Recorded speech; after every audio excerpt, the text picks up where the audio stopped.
All right, welcome to the North Iowa Local Food Coalition's quarterly meeting. And today our focus is on farm to school. So before we dive in too far, I just want to share with you what today's agenda is. And we will be doing some welcome and introductions, which we'll get to. We'll do the farm to school highlight. So we'll have Andrea share about procurement of local products in the school districts. We'll hear from Cal Community School Farm and updates from them. We'll hear from Mason City Lincoln Intermediate Greenhouse and their Green Thumb program from ISU Extension in Cerro Gordo County.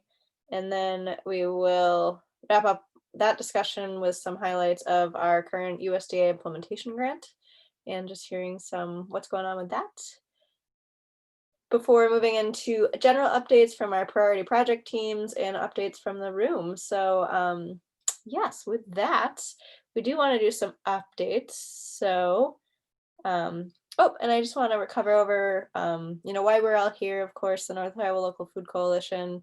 We come together to help identify and connect relationships, technical, business, and communication assets of local and regional food system development throughout North Iowa. So really everyone can be a part of this discussion, no matter what hat you come from. If you care about local food in North Iowa, you belong here. So as always, we treat people with respect and trust. We believe in whole food for the whole community, and community creativity and innovation is an important part of how we address local food in North Iowa. So with that, we'll do some introductions here. I'm gonna stop recording quick and then we'll come back when it comes to introductions. District for local food procurement through local producers. And also there was a complimentary grant that allowed them to purchase equipment that would help them to better utilize the local items. Some of those equipment items might be refrigerators to be able to have more storage, different tools that would be useful for cutting and dicing and slicing and shredding and things like that when food is coming to the school in whole products instead of pre-chopped or baby carrots, things like that. It was some tools that help the school to be able to process those items. And I think there was a variety of other options of how those grant monies could be spent. So this opened the door for some of the schools that maybe haven't dipped their toe into the local procurement. When they received the grant, it's my understanding that they also received a list of local producers and their local food hub, which is us for this area.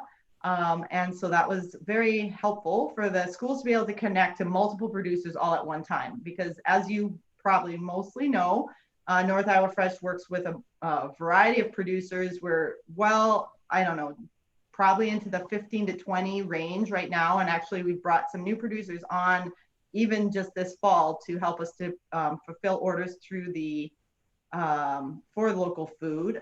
I don't know, Marie, I don't see the shared screen right now, but maybe I can't see it here. Something happened. Okay, there you go. So we have done we have done a little bit of farm to school up in this area in the past. Clear Lake District and Mason City and Hampton Dumont and West Fork, they have done a little bit of procurement through some farm to school grants in the past. Clear Lake participated in the Farm to School Day a couple years ago, and they actually did local produce on their menu for the entire month of October. So that was pretty cool. And so this was just another way to be able to get schools to be able to get involved and learn how to do the farm to school procurement. So as you can see from our map, we had a pretty good representation in North Iowa this year. We had 6 school districts that participated in Farm to School Day.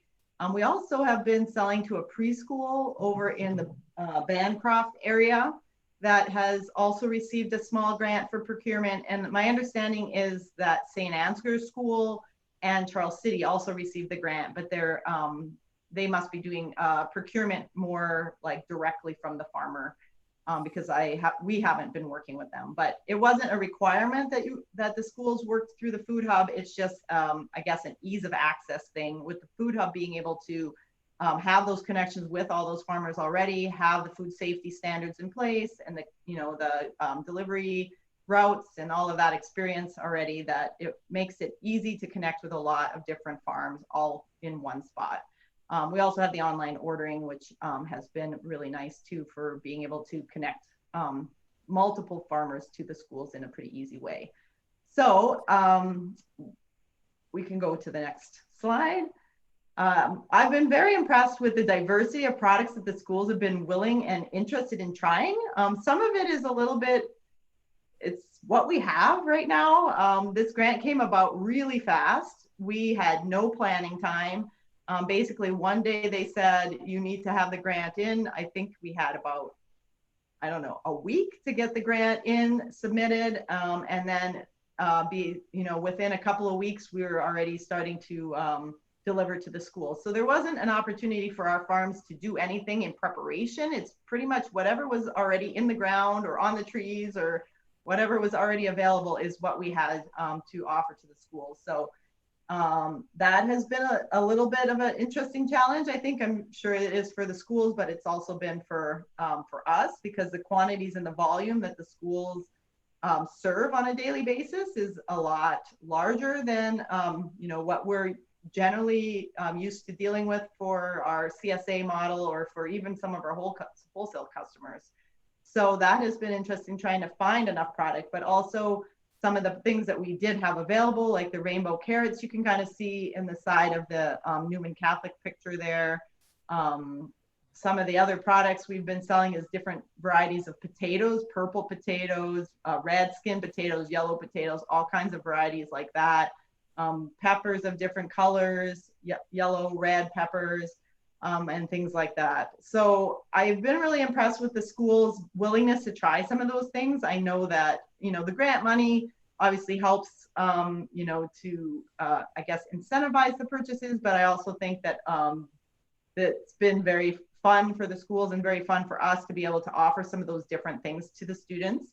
I've heard a few interesting comments from some of the schools, like some of the students not knowing what they were eating when they're eating purple carrots or purple potatoes. So that's been a learning experience for the students, and that, and some of the schools have had an opportunity to do taste tests or producer visits with some of our farmers to show them that there are different varieties, but generally these are varieties that they don't see in the store on a regular basis and don't have very much familiarity with. So that's been pretty exciting. I know that I've also heard that some of the students have really enjoyed getting whole apples.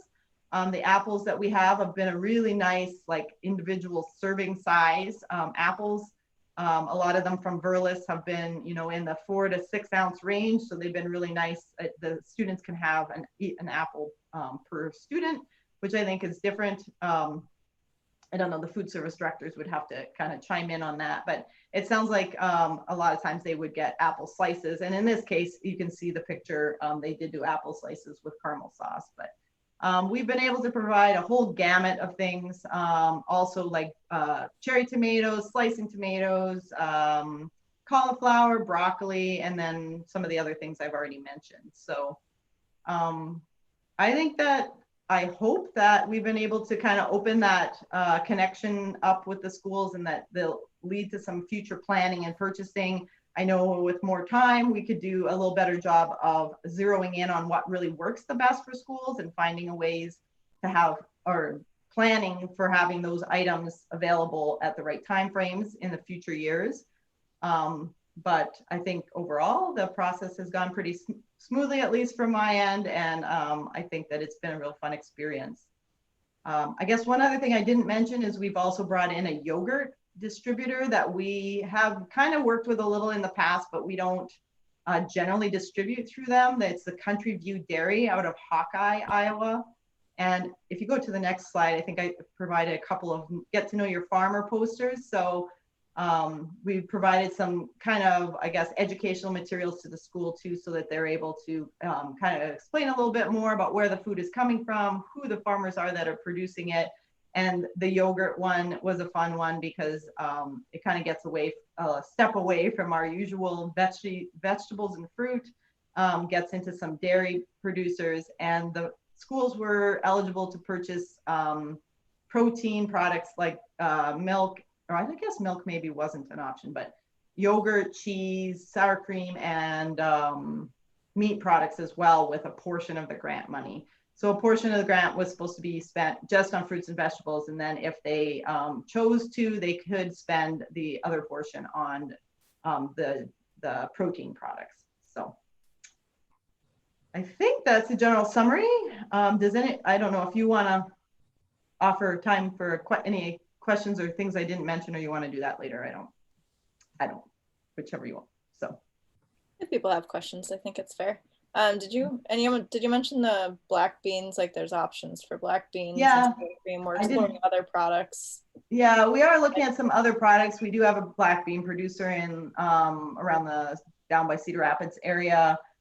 We are kind of debating on whether we can get some of those up here, or if there's interest in trying some local black beans.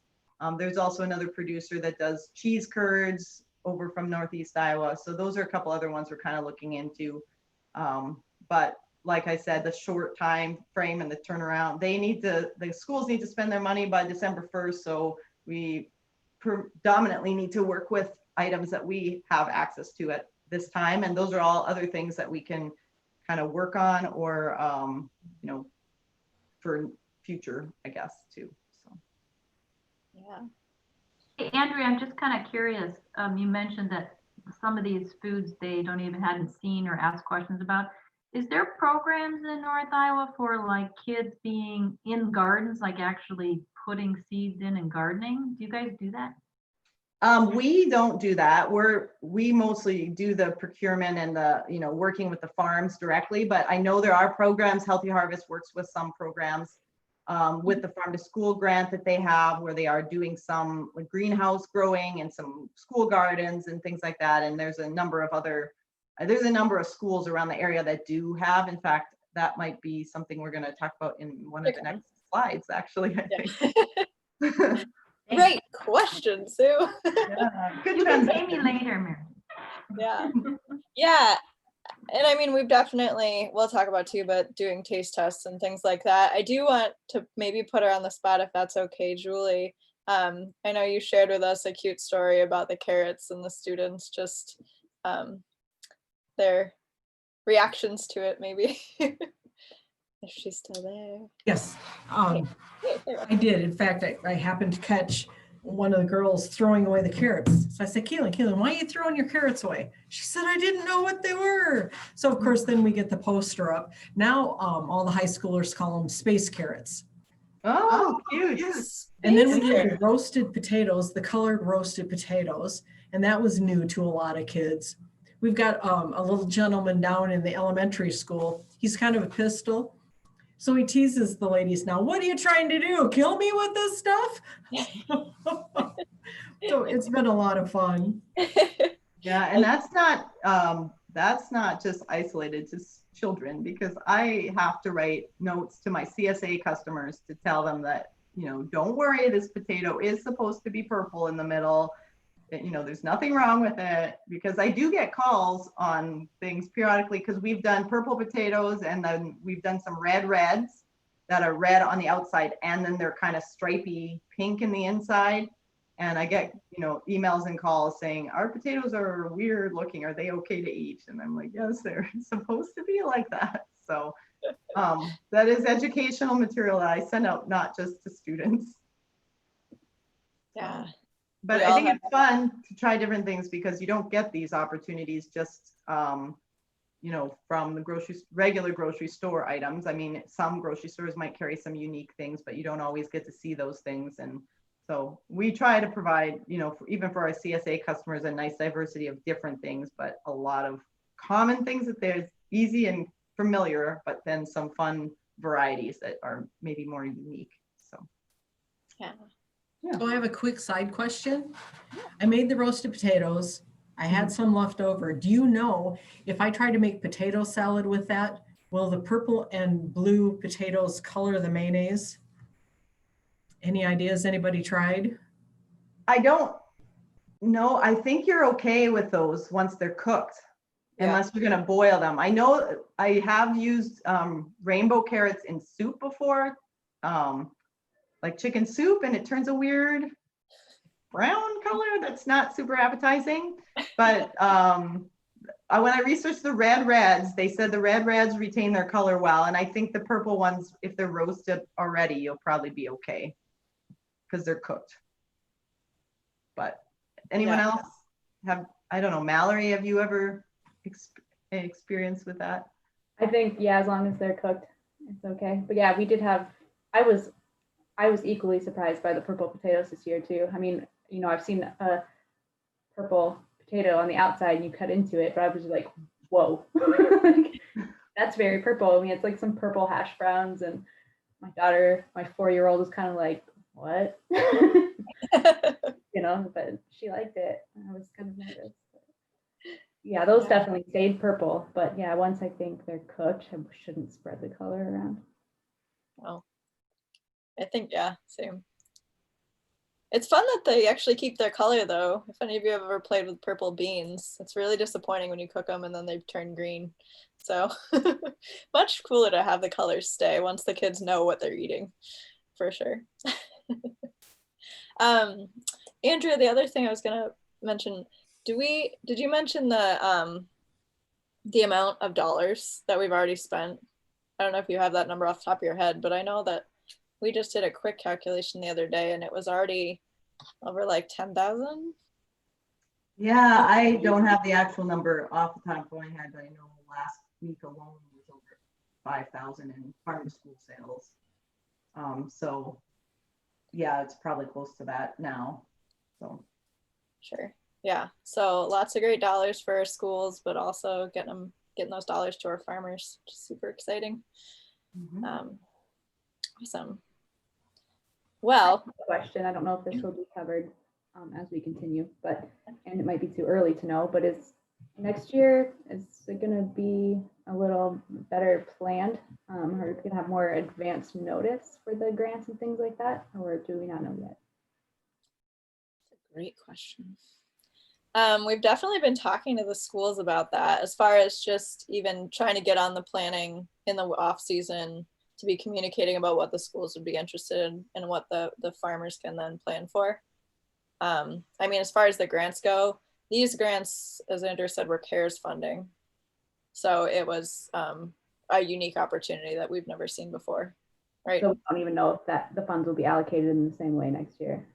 we don't know, but we do know that based on the success of this, that there is like, I guess, increased enthusiasm around the farm to school. And there's been a lot of discussion in our food hub managers group about how to kind of, I don't know if it's lobby or something, you know, for some sort of more kind of permanent subsidies or assistance or something to schools to help them to be able to purchase farm to school more readily.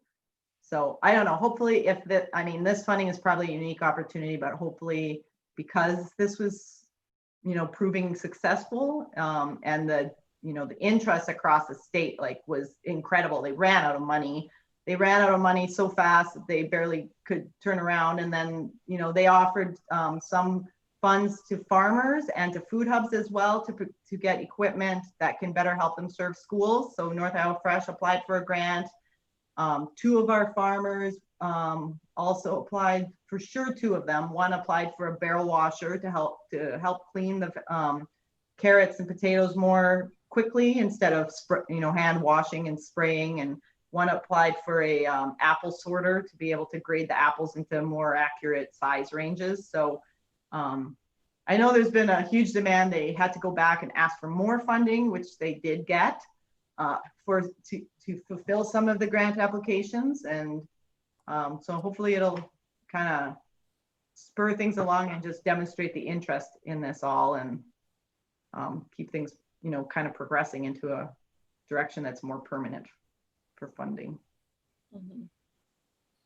And we have talked about how, I mean, like schools have to purchase food anyway, right? They have budgets for school for food purchasing, but how to identify the products that would normally fit in their budget and knowing that this was kind of a fast and furious, you get what you get and there's demand for it. But maybe if we plan ahead, that the pricing can be something that the schools could easily, you know, work into their budgets anyway, without some subsidy. Not that we would ever turn that down if it was available. So yeah, so some really cool happenings with procurement. Definitely. But to Sue's question, we want to get to highlight some of the other activities going on in the schools. So Cal, Jill and Kathy, you want to share about Cal Community School? Sure. And I wanted to make fun slides, but I did not have time. But I'm glad you were able to put some of the pictures that we've had up on Facebook, because that's really starting out the year. Our schedule has been kind of crazy, getting all the kids settled in. We started hybrid. We're back to 4 days a week, but it's been an adjustment, especially since they haven't been in school since March. So my main focus has been getting as many of the kids out to the farm as possible, as many times as possible, even if it's 15 minutes, just go visit the animals, feed them a little bit, spend a little bit of time, just to get that exposure. It's novel for a lot of them. I guess I kind of take for granted, but some of these kids don't even have pets. They have zero exposure to any kind of animals at all. And so it's very novel, and the educational aspect of it is a little trickier when it's crazy fun. They don't even know what to do with themselves. So I'm hoping that the more exposure they get, and starting with some of our younger kids too, the more exposure they get, they'll settle in a little bit more. And then we can really ramp up the educational aspect of it. So right now I've got several grades. I take out multiple groups a day. Our animals can be fed several times through the day, and they're getting, you know, their regular rations, and then treats for the chickens, and apples for the pigs, and kitchen scraps, and things like that. So the kids have just been spending a lot of time out there and learning about, you know, what goes into taking care of the animals. Right now it's a lot of just conversations about, well, I'm scared to feed the goat with my hand, and then I can tell them, you know, goats don't have top teeth, and then we can have a conversation about goats not having top teeth, and they're learning a little bit as they go, but I'm not hammering on them about it. So our pigs leave and go to the locker a week from Friday. So I was really trying to get the kids out. They're going a little bit earlier this year. So I was trying to get all the kids out there as much as possible while the pigs are still here, just so they get to see the pigs and learn a little bit about the pigs. We've got 2 pigs going this year. We will have a lamb for a couple of months this fall. We have a teacher here at Cal that raises sheep, and he ended up with a holdback lamb that wasn't old enough to get bred, but they wanted to keep her to show next year. But she's alone at the farm right now because all the ewes went to get bred. So she's going to come to Cal for a couple months, and that's a perfect opportunity for us, because we don't have to keep her forever. I don't have to figure out what to do with her, but the kids get some exposure to just another kind of animal. And it helps them out because she's going to be a show lamb. So she needs to be exposed to kids and commotion, and we have that for sure. So they'll be excited about that. And then the ones that get a little bit sad about the pigs leaving will have something new to think about as well. So that's good. We were one of the recipients of the Department of Ag and Land Stewardship grants this fall, which has been awesome. Last year we got a fresh fruits and vegetables grant that we weren't able to get this year. And last year it was a lot of different products, encouraging the kids to try different things. So our kids had seen rainbow carrots. I don't know that they remember it, but they had seen rainbow carrots before. But this year we didn't get that grant. And in addition to that, we're not able to have our salad bar. Our lunch program everything's different this year because of COVID. They don't have as much choice. We're not offering seconds on some things. So this fresh fruits and vegetables from the CARES grant has been awesome, because we can offer them a snack in the afternoon. Outside of, we can use it for breakfast and lunch too, but even just an apple in the afternoon has been great. They love it.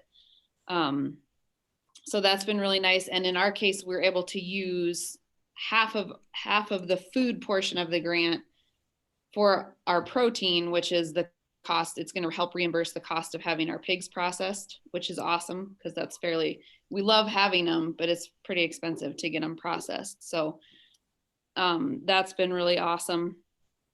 And the equipment portion of it, we're going to buy a freezer to store some of the pork. And then we have plans to expand our school gardens in the future. So that freezer will give us more storage for our own produce, hopefully, as we move on. Otherwise, garden cleanup, I'm going to have some of the kids helping me get our garden beds cleaned up because I still haven't had time to do that. So they'll help with garden cleanup. We've been saving a lot of seeds. I planted a little wildflower strip this spring that did really well. So we've been saving seeds. I'm going to have the kids help me kind of process the flower seeds and get them stored so that we can plant them next spring. So there's a lot of that in the greenhouse right now. As the kids help with the garden cleanup, then we've got compost going, and then some of it can go out to the pigs, chickens, goats, whatever's around that will eat it. Moving forward with the farm in the spring, we're kind of looking at maybe hatching some eggs. We've got chickens right now. We have enough chickens. They lay eggs, and the staff here at school buys the eggs. So kind of one of my goals is to hatch more chickens, retain them as layers, and hopefully build up a big enough flock that the students can start selling eggs in the community as well.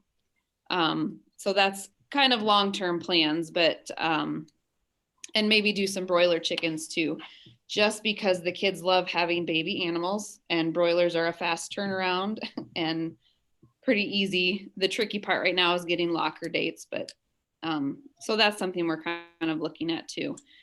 We have some space that we were given the go ahead to use to expand our school gardens. We had like a well dug out, and it's like a courtyard kind of in the middle of the building.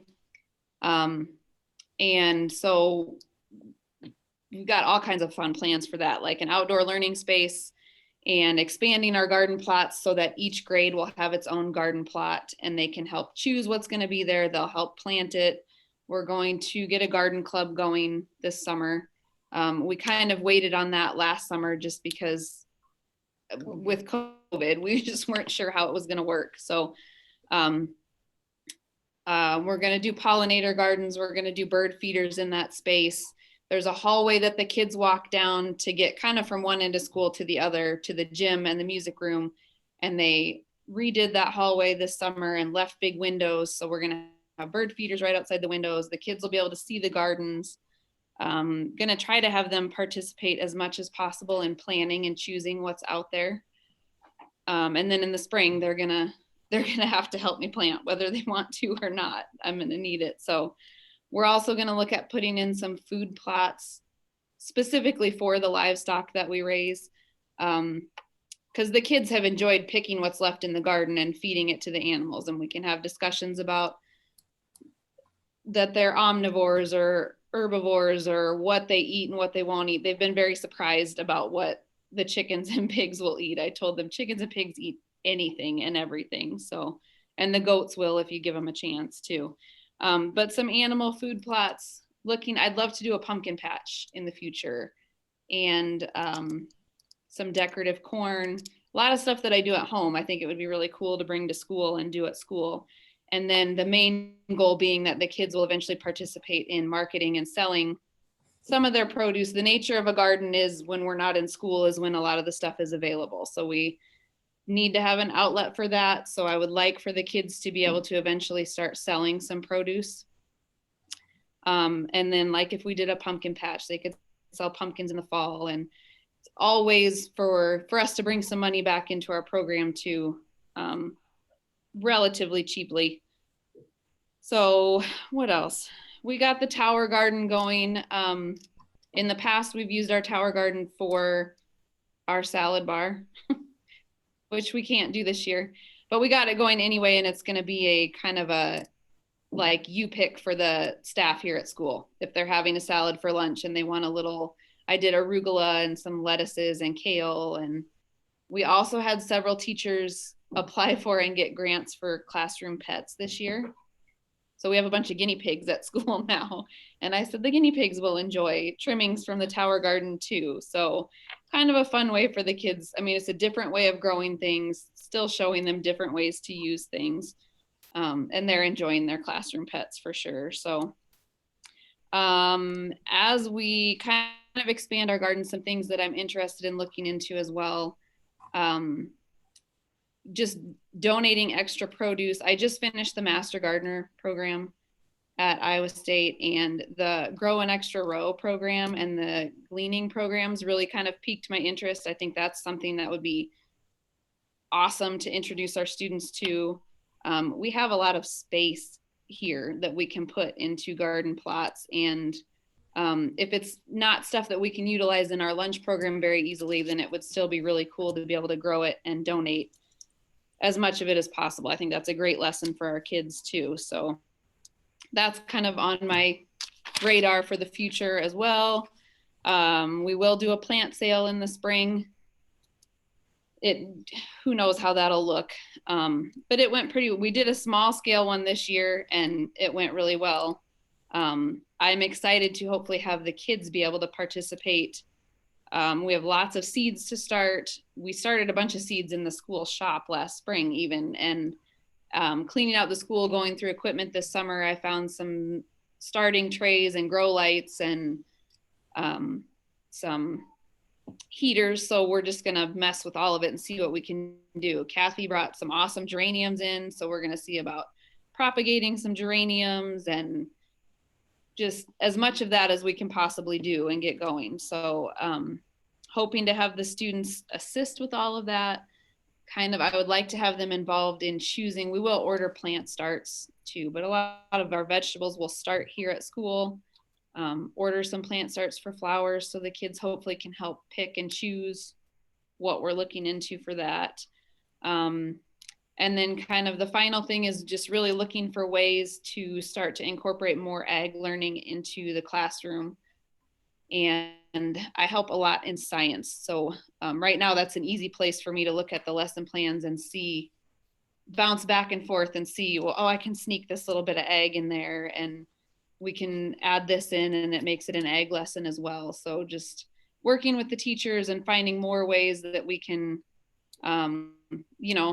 talk about how much feed we've used to raise our pigs from point A to point B, and they're getting some math and they're just all that. And for some of them, that makes a huge difference. It's real for them. So, and that's kind of the goal, is to get them involved and reach out to them in different ways. So, and I think that's the end of my notes at this point. So it's a lot of activity though. Yeah, we have a lot going, like it's a lot, but I keep telling myself it doesn't all have to happen at once, and I just have to be patient and it'll come.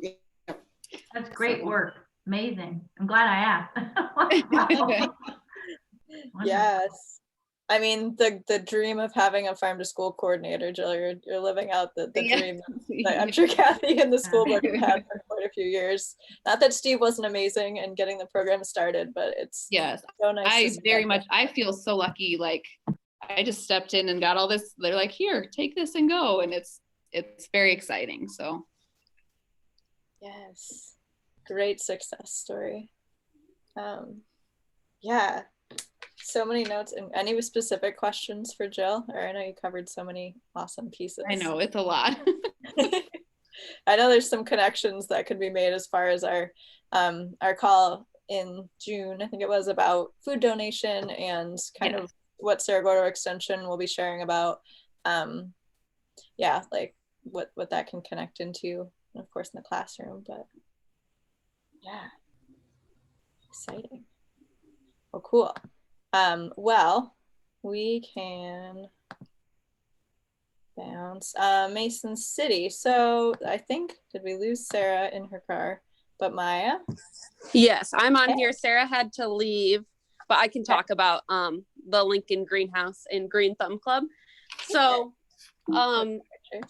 in Mason City, we have a grant with Lincoln Intermediate School, and that is 4th and 5th graders in Mason City, all the 4th and 5th graders. And they have a greenhouse, and it was never really used. So before I started at the extension office in May. So before I started, Sarah and a few of the others on the council had a grant agreement with Lincoln Schools that we would have a garden club there. So she started her garden club this past spring, but then had to end early because of COVID. So I came aboard in May, and she told me about this and thought it would be a good idea. So starting in July, we had a garden club, and we had 8 kids from Lincoln Schools, and throughout the summer. That was a 6-week program, and we taught them different things. We have a pollinator garden there as well. So we taught them about pollinators. We had a beekeeper come and talk. We taught them how to grow fruits and vegetables and the importance of food security and just things like that. So that was a good success. So we decided to have one during the school year. So since school was different this year, we have Green Thumb Club on Tuesdays or Thursdays, depending on which day you're at school. And it's for an hour, and we have 15 kids in each of the sessions. So 30 kids total. And that is similar to what we did this summer. A little different, like we do, like today we carved pumpkins and talked about the different seeds and things like that. But talking about parts of the plant and different fruits and vegetables and things like that. And we have a lot of kids who have gardened before, but we also have some who have never gardened before, which is nice to see the variety of kids. So that's basically what we are doing there. This session is an 8-week one, so it's a little bit longer than the other one. And eventually what we want to happen is have a teacher or aide from Lincoln Schools take over and start using it so the kids can go out there and use the greenhouse during their school days and things like that, which is slowly starting to happen. I do work with the science teacher, and she takes a few students out there during the day to water the plants and be out there. But I think it'd be a good idea to have more kids out there. It's a good greenhouse, and they might as well use it. So that's basically all I have. Sarah would know more about the grant things and stuff like that, but I do more of the programming. So that's basically all I have about the garden club. Yes, thank you. It's exciting to meet you over Zoom too. But I believe the grant conversation, they're still in negotiations on that as far as what it looks like and being able to get a staff person on board. But it's nice to see you guys using that space and getting kids involved, for sure. Yes, it's very, very fun. It's fun to get out of the office and go do some programming in person. Yes, definitely. Happy kiddos in those pictures. That's great. It'd be fun to brainstorm some ideas as far as off-season stuff too, because I mean, Jill hinted at it, but that the struggle of the school year being pretty much the opposite of the growing season is definitely a challenge that you all have. So thank goodness for summer garden clubs, but these in-between times are a little more challenging. I love the carving pumpkins though. Yes, it was very, very fun. They had a blast, and so did I. Nice. Cool. Well, any questions for Maya? No. Okay.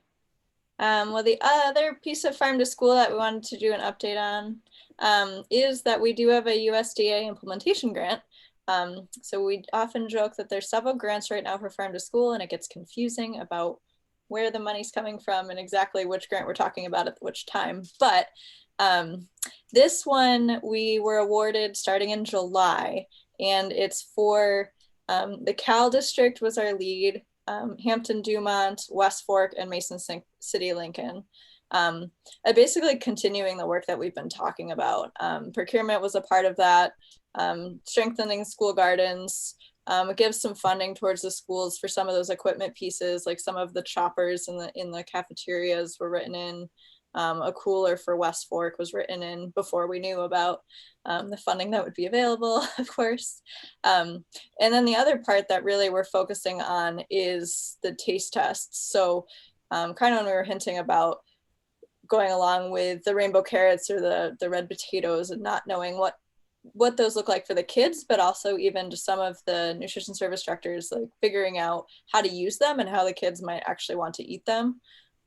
That's kind of where we're sitting right now, is figuring out what products we want to do those with. I believe we'll be doing some rainbow carrot ones here in the coming weeks, because that seems to be the top and the easiest to cut up and eat as the sticks.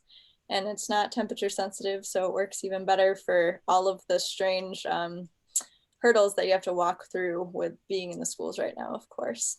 So we'll be doing that. For the schools that don't already get that yogurt, we're talked about doing some of the yogurt taste test over the winter, because obviously that's available year round, and then figuring out spring if there's some products, whether that's even some of the greens, maybe the salad bars will get to come back at some point, so we can look at some of those local greens and the difference between just lettuce and getting some arugulas and kales and microgreens and things like that into that mix. So that's where the taste tests are. The photo that's on the screen is actually also from Hampton Dumont.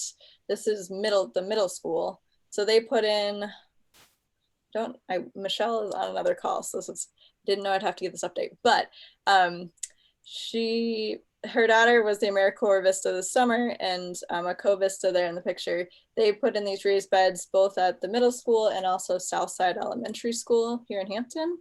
And they started with some just testing different crops. So they did do some pumpkins. She'll only mention pumpkins. They did some pumpkins, so that was fun. They had a handful of cantaloupe, the tomatoes and peppers, of course, things like that, which went along with the garden clubs that they've had. This was year 2 for the garden club in Hampton Dumont. So being able to continue that, have those kids work on it over the summer, and then taste test kind of right out of the garden over the summer, was really fun.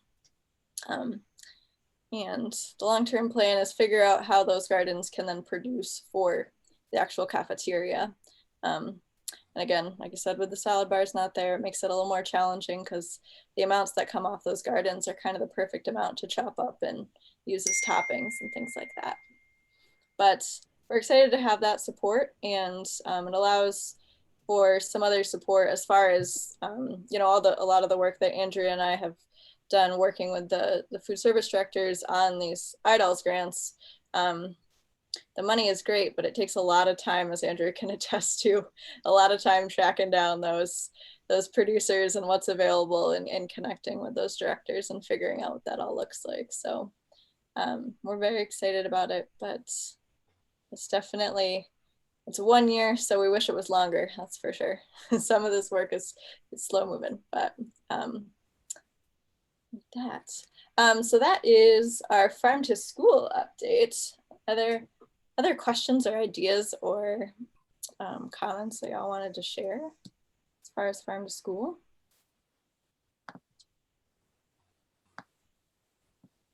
Gotta love the Zoom calls when everyone's on mute.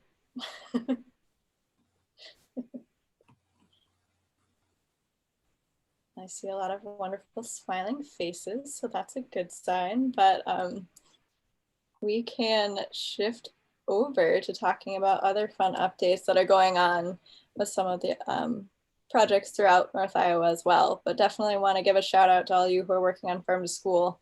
That it's exciting to see those future leaders and young people getting involved in the gardens and caring about where their food comes from. It's definitely important work, so thank you. Let's see. So because of COVID and because of all of the things, our priority project teams have looked a little different this year, and with leadership changes and all those fun things. But I know with each of these topics, we had a couple folks that wanted to share some updates. So Dennis, I know you wanted to share about the Worth County 4-H gardens, which is kind of like farm to school, right? Slightly different. But I got the pictures you sent me. Oh yeah, got some photos there, so that's good. And yeah, that garden kind of took a little different twist this year too because of the COVID-19. Normally we've had this garden happen. It's 21 garden plots is what it is, and we have sixth graders at the local school that come over. We have 2 teachers that have been cooperating for around 10 years now. So we would have hit 500 kids this year, except for the COVID hit there. So we're still at about 450. Not quite 500 by any means, close though. And so anyway, the kids we end up pulling into this year were kids that really weren't part of the 6th grade group. We just opened up to all our 4-H kids in the county, and kids came forward to make decisions about, planning things on their own. And so we had all different ages. It wasn't just sixth graders, young kids, older kids. And you can see in the pictures here, some of those kids are quite young. I think the one boy on the right there that's got the mask on, he's probably only about maybe 2nd grade or so, something like that. And then we have a master gardener kind of laying out a little plan for everybody's garden. We have a little set of plots we make. Each kid has a little square plot. The 21 garden plots are all 4x4 plots. There's 21 of them, and they spell 4-H. So it's kind of a weird thing that way too. If you flew over the fairgrounds, you'd look down at our garden and say, oh, that's definitely a 4-H garden, because it has a 4-H. We use those 21 4x4 squares to spell the words 4-H. And then you'll see the sign we've got there. That sign was quite significant this summer in that we found about 12 kids that wanted to do this garden, not our 40 like normal. So these 12 kids and parents came forward and actually went to plant the garden for themselves. And so those 12 kids then took 12 of our 21 garden plots. And then we said, okay, master gardeners can plant the other 9 locations.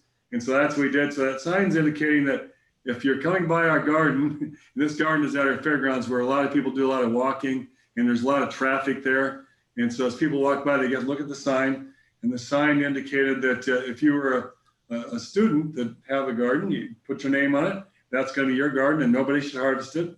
But the 9 other plots, we put pink flags just to indicate that those are community gardens. So if you want to harvest things out of those gardens, help yourself. And I would say those got gleaned quite well. There wasn't one tomato ever. There was no potatoes, beans, you name it. They all got harvested quite readily, and nothing got left. Whereas some of our students, 4-H members, they were a little bit slow about getting in there sometimes to harvest things, and some of their food didn't even quite get used because it just got too mature and just didn't work out. But this really turned out to be quite a good thing. Very popular with the community. Moms and dads that had these young kids do this, it was quite good. But our hope is to go back to the 6th grade group again, because we reach a lot more students that way. Our typical number has been 40 kids, so we have 2 kids per plot. And so the ideal thing is if we get 42 kids, then we have 2 kids per plot. Every plot's got a couple kids through the summer that are watering and weeding and harvesting their vegetables. And it's been a great program. We've had outstanding support from master gardeners, from community groups. Also then the 2 teachers that have been cooperating with us since 2009 have been just outstanding to work with as well. So it's been good. We usually bring a person in from campus, from Iowa State University. We bring a gardener, plant person. It's been Ajay Nair. Some of you know who Ajay is from Iowa State University. He's come in a couple times and given kids presentations in March, well ahead of the time we plant the garden. So that's been good too. A good educational component there. He gives them a good PowerPoint presentation. We talk about what the garden project is going to be. And then the teachers continue on to give them more updates, more information as we lead into the planting day. Typically this gets done one of the last days of school, probably about mid-May to 3rd week in May, something like that. All these 21 garden plots get planted typically. So this has been a great project. Glad that we can reach a lot of kids. And then the other thing that really is a nice educational component is the fact that these kids then, once they get the garden going, our fair is our Worth County Fair, and this is on the fairgrounds, by the way, but the Worth County Fair is the middle of June. And so we have every one of those 40 kids that wants to come in the day we judge our projects for the fair, non-livestock, and our 4-H building's close by. So we have our horticulture judge come out, and that person goes out and talks to the kids, asks them questions about their garden, as far as when they planted it, how deep they planted it, what vegetables they planted, what have they been doing to weed it or water it, They have a good conversation that way, and then they get a ribbon. So it's actually ends up being part of their 4-H exhibit projects for the county fair. So it's really had a lot of good learning that's happened, and we've been super happy about this program. Were you able to do the judging this year, or did that look different? Yeah, we probably could have and should have, but we didn't really do that as much. A lot of one-on-one took place though, because our master gardeners seemed to kind of come up and be at the garden quite a bit when kids were there. I was there a few times. That's how I got these pictures. But our master gardeners were quite good about interacting with the kids and interacting with the families. And then we have another location we came up with this year too, north side of one of our kind of assisted living facilities. We had a master gardener she just turned about mid 80s. I think she's probably like 84, 85 years old. Loves doing gardening. She decided this year she just needed to give it up. And so then she had us connect her with a couple of good 4-H members, I think 2 or 3 kids, that 2 for sure, maybe I think it was 3, we actually had hooked up with her. And she had a fairly large garden that she oversaw with those kids. And so that was pretty good too. But no, we didn't really get to do the educational side of it with we've had Linda Nave. If you guys remember who Linda Nave is, she's been up here and been a judge for us. That's been good. And it's really super good learning thing for kids. And they get a chance to express themselves and answer those questions about their garden. And I hope that what we've accomplished out of this is that kids will want to do gardening long term. That's the big goal. That maybe they'll have those 500 kids we've had or so that they eventually long term will want to keep a garden going with their own families long term. So hope that happens. But yeah, the judging at the fair has been a great thing. But this year, we didn't do anything over the fair other than virtual most of the summer. So that's one of the reasons it didn't happen. So yeah. Kind of a bummer. But a lot of things have been kind of a bummer with COVID-19. So no surprise there. Definitely true. Definitely true. Did you have any issues? I know we talked before about anybody taking anything from the 4-H gardens, or were people good and just staying with the master? Myself personally, I was tempted a couple times because I saw these things kind of ripening a little too much, and they should be harvested. So my wife, who's also part of it, and the master gardener too, we both looked at those things and we go, those tomatoes are absolutely ready to go, aren't they? Do you think the kids are going to come and harvest them? Maybe, maybe not. So if they aren't going to get there, we end up harvesting a lot of stuff like that anyway, just because even some of the community gardens had stuff that was getting a little ripe. Cherry tomatoes seem to be one that people just didn't want to bother to pick all those little cherry tomatoes up. So we harvested a lot of those, and we've still got some that we're still using in the house there right now. And so it's been good. Brussels sprouts, people really weren't too interested in kind of carving those off and collecting those on any of the plots, whether it be kids, whether it be the community garden plots. So we did harvest those last week, and we have tons of Brussels sprouts. We put them in the freezer just lately here. So we'll have a lot of veggies for a while here this fall yet. Man, I'm so jealous. Brussels sprouts are not easy either. My wife did all that work. I watched her cut all those Brussels sprouts off, and it was a lot of work for her. But it looks like she got lots of them. The whole garden was quite productive this year. Kids watered it some, but we really weren't in a drought situation up here. So the garden did quite well on its own, really. So yeah. Wow. That's amazing to see that progress. Very cool. Yeah, it's been a good experience. We got a grant that kind of kicked this off back in 2009. Had a young 4-H girl that applied for a grant to do gardens. She wasn't sure where she wanted to do them, but she wanted to do gardens. And then she willed the grant that she won. She won $2,000, and she awarded the grant over to the Worth County 4-H. So then we said, I got to do something with this. And so we came up with this idea of putting this raised garden bed together. The grant came from our Worth County Development Authority. That's through Diamond Joe Casino. So we got a lot of money there. But then we've had continually seem to getting grants for this project. Everybody's very friendly to it. Farm Credit Services this year just gave us another $2,000 to kind of keep it going, because we used to work through a local garden center in Northwood here, and they ended up not staying in business. So we've been going to an Amish farm to get a lot of our vegetables, and they'll sell them to us for a pretty reasonable rate. But yeah, the grants have been really helpful. But like I said, this got kicked off with a grant that was given to our Worth County 4-H by by a young 4-H'er back in 2009. And then this garden plot, by the way, it's pretty unique. It's not just a typical little raised garden bed. Those are stainless steel raised garden beds. We don't think they'll ever wear out. They're stainless steel and rubber coated. We have a place here in town, ADA Enterprises, that I was sitting at a restaurant talking to our master gardeners about our big plan. This is back in 2009 now when we got the money. And we're having a conversation around the table in this restaurant.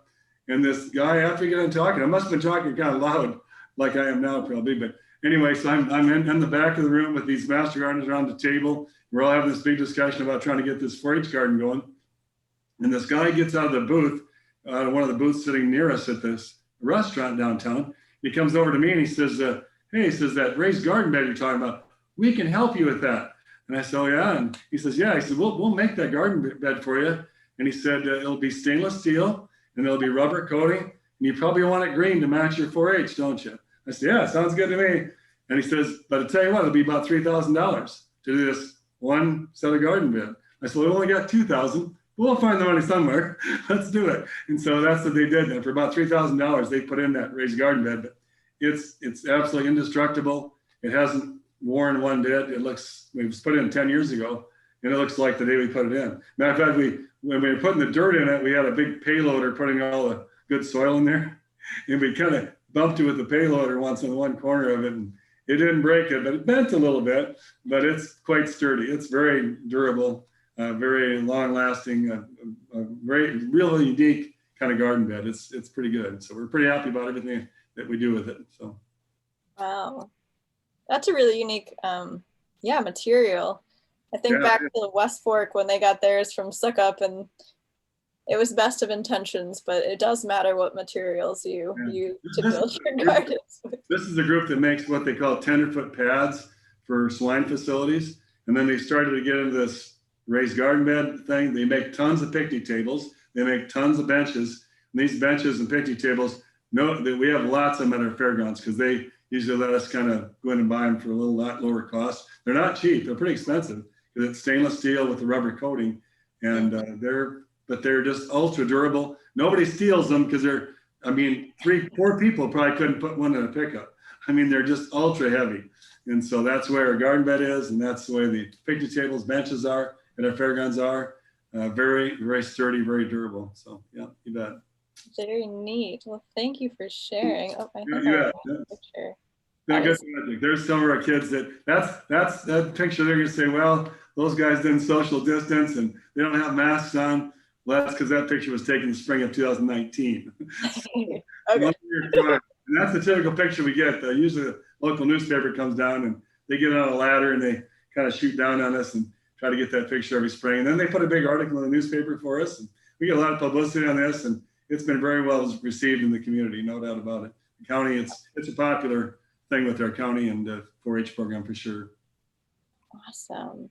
Very cool. Very cool. Actually, I gotta back up here. Whoop. Let me see. What are the other updates we want to run through? Farmers market team. Farmers market season's wrapping up. So I know there's a couple markets in the area that still have some markets, but for the most part, they've been wrapping up and overall did all right considering COVID-19. There were still a decent amount of sales running through the markets. A lot of vendors were able to make it out. There were definitely some that weren't able to just because of health reasons and pre-existing conditions and whatnot, which was great. But farmers market in general, we didn't do a ton of extra activities this year just because didn't want to encourage the events as much. So farmers market team doesn't have a ton of updates. But Food Hub, Andrea, did you want to share anything else outside of Farm to School for Food Hub updates? I have nothing specific other than I guess we've had North Iowa Fresh has had our best year ever. We're planning to hopefully expand our CSA and our wholesale for next year, and I don't know. Some of it can be maybe attributed to COVID, although we in North Iowa haven't seen the giant spike of CSA sales that some other regions have. I think that some of it is attributed to, like you said, the farmers markets remained open, and a lot of people, that's a more familiar way for buying food that people think of in North Iowa. The CSA model is not a as well known model up in this area, but it is catching on more and more, and we expect to see another good year next year, and hopefully we can reach out to some of the communities. We started in some new communities this year, and then COVID hit, so we didn't maybe have the most effective marketing in some of those new communities, but hopefully we can reach out to some of those and expand. And then also we have some new producers we're excited to work with that hopefully can provide some new and diverse products for our general sales, I guess. So Nice. Yeah.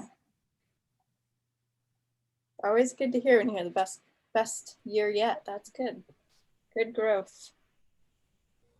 Food waste. I know Sue, you're on here. I was hoping Maya might hang on because I know Saragota Extension's been doing some work with the gleaning since we met too. But Sue, anything fun in food waste you want to share? Well, we did do that recipe contest Mallory executed, which was wonderful. Yes. In fact, the winner just got the prize from Germany. So I had shipped that out, and it took all this time, and we finally got notice yesterday that she received it. So wow, customs was pretty tough, I guess, on upcycled food or something. I don't know. That was funny. So obviously we were going to do that upcycled pancake, spent grain pancake this year with the kids at the farmers market, and clearly that didn't happen.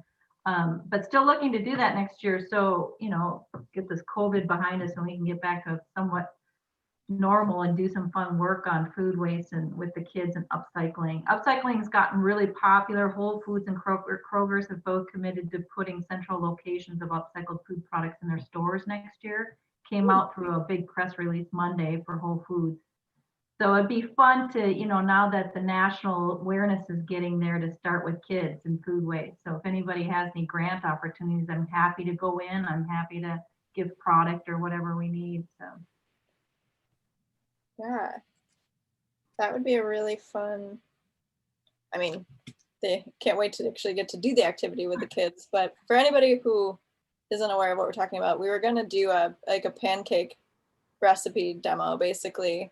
And using that as a great example of local food that's available in the off season, and get kids excited about understanding what upcycled food is, and that it can be used in something as delicious as pancakes or brownies. The brownies we made the one time were really good too. yeah. But I'm also willing too for the farming, and that's why I asked about the farming. I'll be commercializing a premium animal feed too out of spent grain.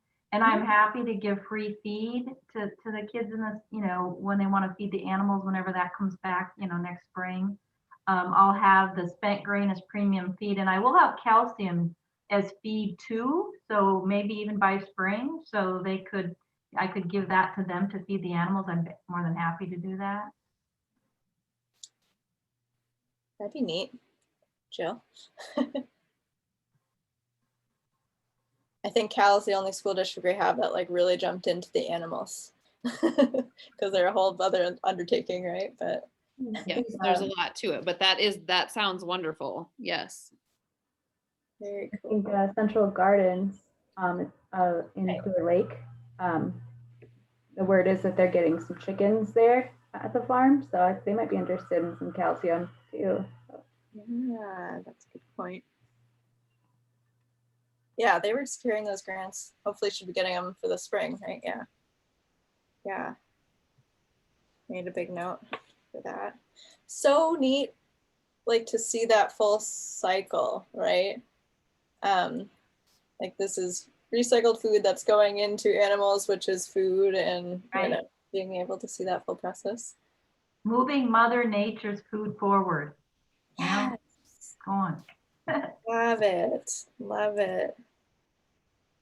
And I know Cal, I commented because I was just too excited about, there was some great photos on the Facebook page as far as the apples that were eaten in the school and then Yes. getting fed to the pigs. I was like, this is awesome. That first day we had snack, and I quick sent an email and I said, if you haven't thrown them away, everybody put your apple cores in a bucket and we'll take them out. And the kids, that was exciting for the kids too. So, yeah. Yeah, some really awesome learning. Really cool connections. Awesome. And the other like food waste component would be that, I mean, Cerro Gordo County Extension got an AmeriCorps member who is focusing on gleaning and trying to build a gleaning program in Cerro Gordo, but also just in general North Iowa, recognizing that we have, you know, other great farms and connections to make there. Unfortunately, I don't actually know a ton of what they've been up to. So I was excited to hear from them, but it looks like Maya had to fall off as well. So we'll have to push them to get an email or something, an email update or something like that. As we indicated, there's a lot of great product out there, and making sure that none of it goes to waste is important too. So I'm intrigued to hear what they're up to. Very neat. And another young farmer joined us with Mallory. So any other updates that anybody has that they want to share about other food projects or related activities? I know I probably have some for Healthy Harvest. Just wondering, Maria, if anybody else happened to join that Iowa Hunger Summit last couple of days. Last 2 mornings, they had a lot of things on foods and a lot of food bank stuff and how gleaning of foods, like you just talked about, that was covered, but it's covered statewide. Statewide, yeah. It was really good. Awesome. I was unfortunately not on there. Nobody else did. But yeah, that the gleaning it's the Iowa Gleaning Coalition. Yeah, they talked about how many pounds they'd gotten. It was lots. I mean, it was tens of thousands of pounds of food. Lots. There's at least 8 programs I know that are working on it statewide. Cerro Gordo one of them, but I think about 1,200 food pantries across the state that they can deliver things to. So it kind of ends up being a big deal if you're talking statewide. Yeah, definitely. And it's gleaning food out of the fields, but also just moving around, you know, food waste from grocery stores. Sounds like a lot of protein got delivered this last year with all the things they were having a hard time finding a place to process hogs. Then they had the Beef Up program that Iowa State University jumped in on that one. And I think we had 25 counties that had kids send calves into Ames to the meat lab. And I think it was 66 calves they harvested. And those calves then went to food banks that had refrigeration, which there's only 50 sites, that 50 counties, I guess, have refrigeration to take on meat and poultry and dairy. So anyway, it was interesting the last couple of days here. So listen to that. Yeah. Just making a note on that. Sounds like turkey growers were quite generous with their turkey. Turkey to the Table program, that was called, I think. And Iowa Department of Ag kind of took hold of that too and got that to happen. So Yeah, I know the pork industry did that.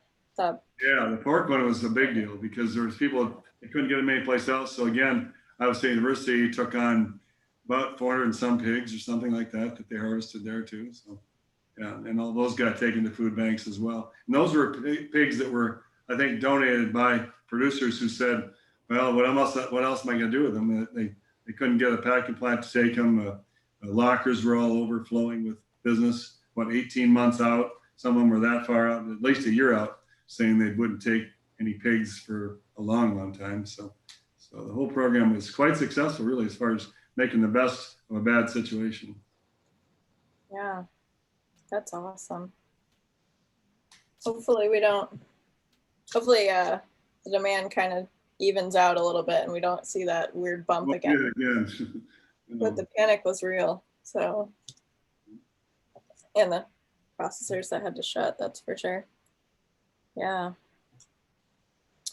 I'm trying to think of what other, I know for Healthy Harvest wise, we wrapped up some field day series for the summer. So now we'll be easing off of those, but the videos are on our Facebook page. So we went to 4 different farms this summer virtually, which was kind of fun, kind of different. And we'll be moving into like off-season calls for our local food businesses, trying to get the farmers together in our businesses to continue their networking and brainstorming about how we work together. on addressing needs in the community in that way.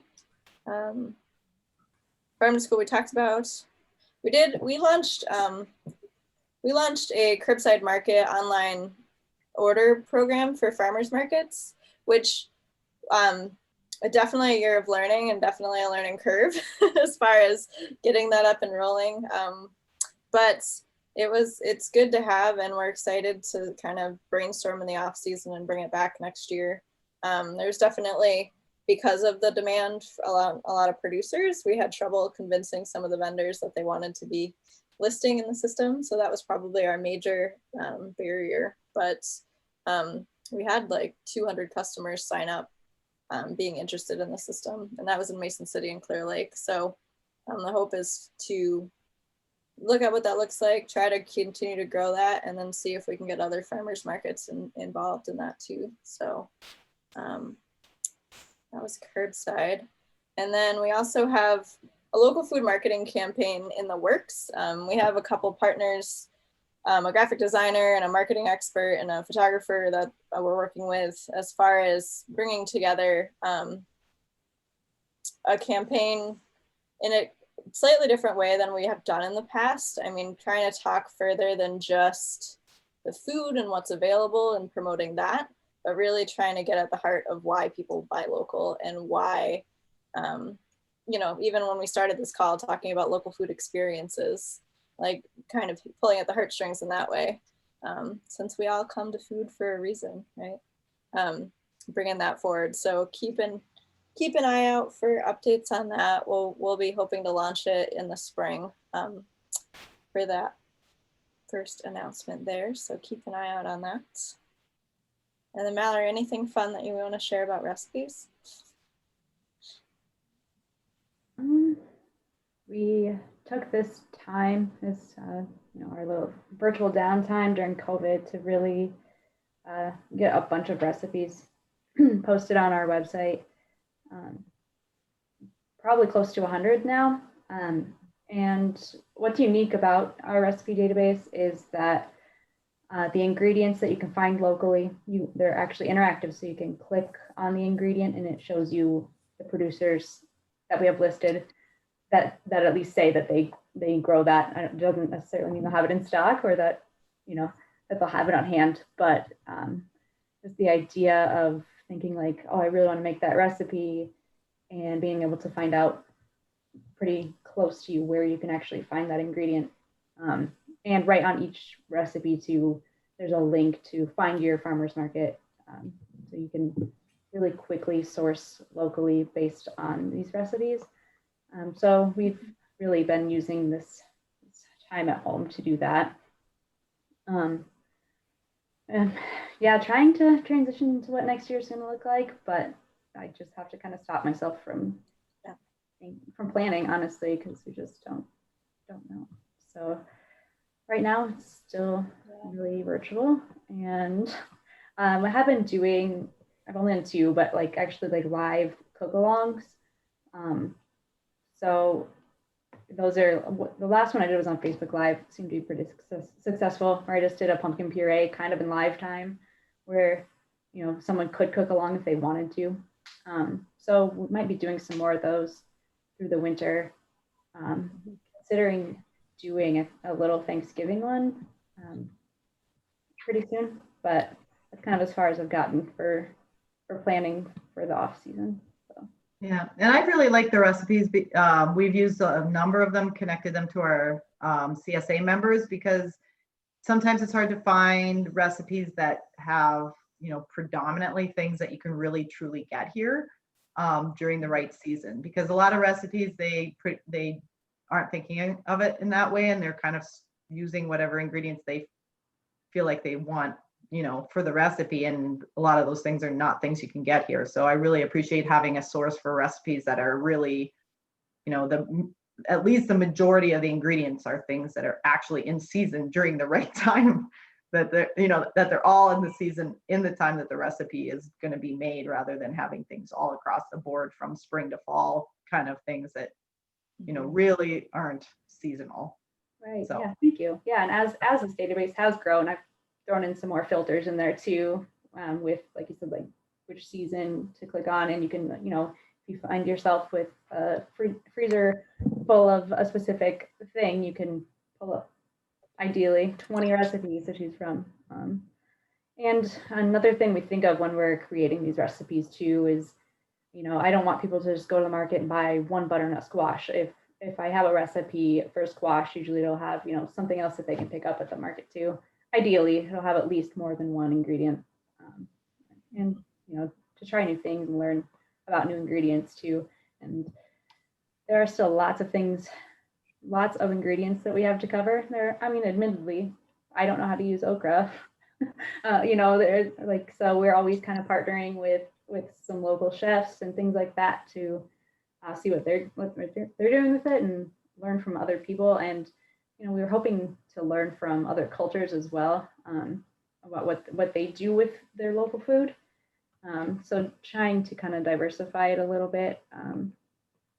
Yeah, because it's, you know, it's pretty basic stuff, which is, you know, really great. But so if anyone has any suggestions for that. I also, tying into farm to school, I was thinking how cool would it be to have, you know, some of these schools that are utilizing local products, maybe to have some of those food service directors just do a quick little video about, look how easy this is, look what we're doing with it. Or, you know, maybe to create a database of recipes that are pretty popular to use for like the local food day or something like that. So looking for those connections as well. Yeah. Definitely, I think she had to jump off, but yeah, what, Andrea, we should mention that to our directors and say, now that you've survived some purchasing and some using in the cafeteria, you can see what they're willing to share. Yeah, and I think like the Iowa Farm to School website too would welcome more ideas of what schools are doing too. So Yeah, we they need have to some share on here. to share anyway across the state ideas of how schools are being able to utilize these things, I think would be good. Yeah. That's my ding that it must be 5 o'clock. Where did that? So many great fun things to share about, but the time just flew.